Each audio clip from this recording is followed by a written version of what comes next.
Today, I will show you step by step how to reset the service on a VW Tiguan 2009 through the instrument cluster.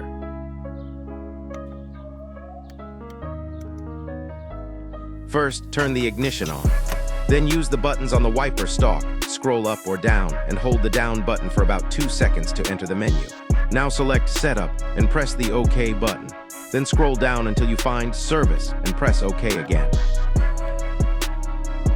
Inside, you can check the Info section to see how many kilometers are left until the next service. To reset it, go to Reset, press OK, and you will see a message that the service has been reset. After that, press back to exit all menus and select MFI. And that's it, the service is reset.